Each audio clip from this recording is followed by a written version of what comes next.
Hello friends, so today I want to talk to you about a topic जिसका नाम है ETF, CPSE. और I want to help you understand कि आपको CPSE और ETF में पैसा डालना चाहिए या नहीं। तो फर्स्ट थिंग फर्स्ट, आजकल बहुत न्यूज़ में आ रहा है कि गवर्नमेंट ने एक सीपीएसई ईटीएफ फंड डाला है और आपके बैंक ने भी आपको बोला होगा कि they will help you invest in that.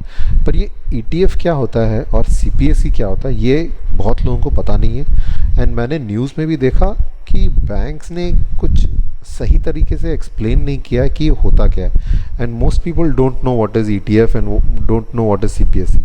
तो ये मेरा अटेम्प्ट है कि आपको मैं थोड़ा हेल्प कर सकूं और बता सकूं कि सीपीएसई और ईटीएफ होता क्या है। So first thing first, ETF होता है एक्सचेंज ट्रेडेड फंड। और ये अगर आप म्यूचुअल फंड समझते हैं, and I think mutual fund बहुत लोग समझते हैं क्योंकि काफ़ी स्टॉक मार्केट में एक कॉमन टर्म हो चुका है, उसकी तरह ही होता है ईटीएफ। और इसमें यही फ़र्क है कि पोर्टफोलियो फिक्स्ड होता है, माने आपका जो बास्केट ऑफ कंपनीज़ हैं वो फिक्स्ड रहती है। बल्कि जबकि म्यूचुअल फंड्स में आपकी basket of companies dynamically update होती हैं, चेंज होती हैं।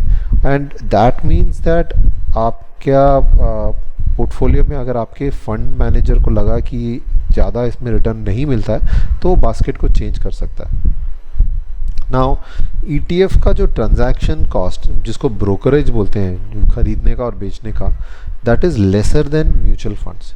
क्योंकि म्यूचुअल फंड्स में there are lot of laden cost माने जो आपके एंग्जिलरी कॉस्ट होते हैं। जैसे कि अगर आपने कार खरीदा तो उसके साथ आपको टायर का कॉस्ट और पेट्रोल का कॉस्ट वैसे देना पड़ता है। वैसे म्यूचुअल फंड चलाने के लिए आपको फंड मैनेजर चाहिए होते हैं जो बहुत पैसे खाते हैं, और आपको बहुत बड़ा टीम चाहिए होता है।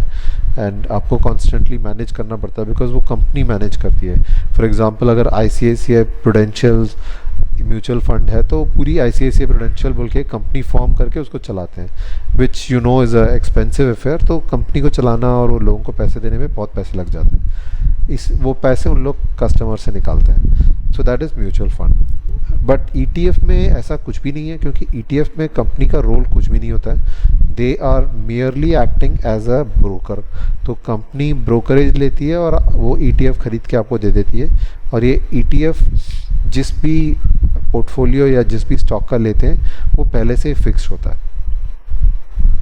इसमें ईटीएफ में finally there is no lock in period for retail customers. तो मतलब आप के और हमारे जैसे कस्टमर्स के लिए कोई लॉक इन नहीं है, और आप जब चाहें पैसा निकालना चाहें निकाल सकते हैं। जबकि म्यूचुअल फंड्स में आप अगर पैसा डाल दो तो 3 साल तक तो आप निकाल नहीं सकते, निकाल सकते हो तो भी बहुत लॉस में निकालना पड़ता है आपको। So that is ETF. Now अभी देख लेते हैं कि सीपीएसई क्या होती है।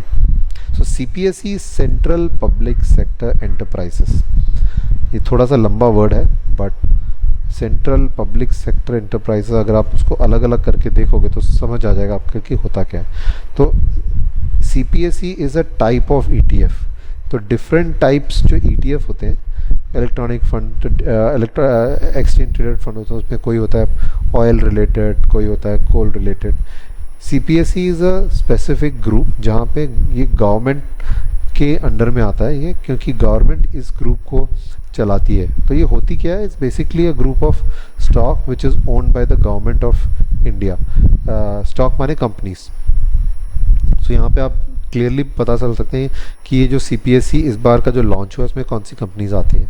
सो एज ऑन 13 जनवरी 2017 ये है इसका पोर्टफोलियो बास्केट, जहाँ पे आप ओएनजीसी, कोल इंडिया, आईओसी, गेल, पीएफसी, आरईसी, ये कंपनीज इसमें आ जाती हैं। और इसका वेटेज भी दिया हुआ है, माने ये कंपनीज में, ये पोर्टफोलियो में कंपनीज का शेयर कितना है। जैसे कि ओएनजीसी का शेयर ऑलमोस्ट 25% है और कोल इंडिया का ऑलमोस्ट 20% है, ठीक है। और ये भी बता देते हैं कि ये कंपनीज ने कैसा किया था। तो इनका लास्ट ट्रेडेड प्राइस कितना था, उसके बाद 52 वीक हाई कितना था, 52 वीक लो कितना था, और एक साल में कंपनी ने आपको कितना रेट ऑफ रिटर्न दिया है। जैसे कि ओएनजीसी ने आपको 35% रेट ऑफ रिटर्न दिया, और लास्ट 30 डेज में ओएनजीसी ने आपको लॉस दिया है 13%, 3% का, सॉरी। सो ये इसकी बास्केट है। तो ये बास्केट बेसिकली एनर्जी सेक्टर पे फोकस्ड है, और अगर आप इसका पोर्टफोलियो देखेंगे तो ये पता चलेगा कि एनर्जी का पोर्टफोलियो ऑलमोस्ट 60% है, माने 57.25 है, और बाकी मेटल्स, फाइनेंशियल सर्विसेज, इंडस्ट्रीज़ और कंस्ट्रक्शंस में आते हैं। तो ये सीपीएसई का बास्केट है। ये बास्केट रेगुलरली चेंज नहीं होती है, ये काफ़ी सोच विचार के बाद चेंज होती है। तो आप ये समझ लीजिए कि ये फिक्स्ड है आपके लिए, जितना आप चाहेंगे, क्योंकि ऐसा नहीं होगा कि ओएनजीसी निकल गई और गवर्नमेंट ने नया कुछ डाल दिया। ऐसा होगा तो भी गवर्नमेंट, आपको पता है सिस्टम बहुत स्लो होता है उनका, तो उन लोग बहुत ही धीरे धीरे करते हैं कुछ भी चेंजेस लाने हैं। तो ये होता है आपका सेफ पोर्टफोलियो। अभी आपके पास ये सवाल होगा फाइनली कि मैं डालूं पैसा किस में, क्या मैं सीपीएसई में डालूं या नहीं डालूं। सो दैट क्वेश्चन का एक ही सवाल का एक ही जवाब है कि ये डिपेंड करता है कि आप पैसा म्यूचुअल फंड्स में डालते हैं या फिर आप खुद ट्रेडिंग करते हैं। अगर आप म्यूचुअल फंड्स में पैसा डालते हैं तो म्यूचुअल फंड से तो डेफिनेटली बेटर है सीपीएसई, क्योंकि म्यूचुअल फंड ईटीएफ, क्योंकि म्यूचुअल फंड्स में कंपनीज चलाती हैं, आईसीआईसीआई चलाती है, फ्रैंकलिन टेम्पल्टन चलाता है, रिलायंस चलाता है, और किसी किसी कंपनी से अच्छा किया, जैसे फॉर एग्जांपल रिलायंस ने म्यूचुअल फंड में अच्छा किया काम, बट आईसीआईसीआई प्रूडेंशियल ने बहुत बुरा काम किया है, बहुत ही कम दाम में उसका रिटर्न एनएवी चल रहा है आजकल की डेट में। सो ईटीएफ में ऐसा कुछ नहीं होगा। ईटीएफ में आपके पैसे सेफ रहेंगे और आपको डिसेंट रेट ऑफ रिटर्न मिलेगा। माने आप एक 10% से 12% आप पकड़ के चल लो, आपको कुछ करना नहीं पड़ेगा, पैसे डाल दो और भूल जाओ, आपको और इसमें कुछ करना नहीं पड़ेगा। दूसरी बात यह है कि इसमें लॉक इन नहीं है, तो आपने पैसा डाल दिया म्यूचुअल फंड में, तो आपको 1 साल के बाद पैसा निकालने के लिए प्रॉब्लम होगी।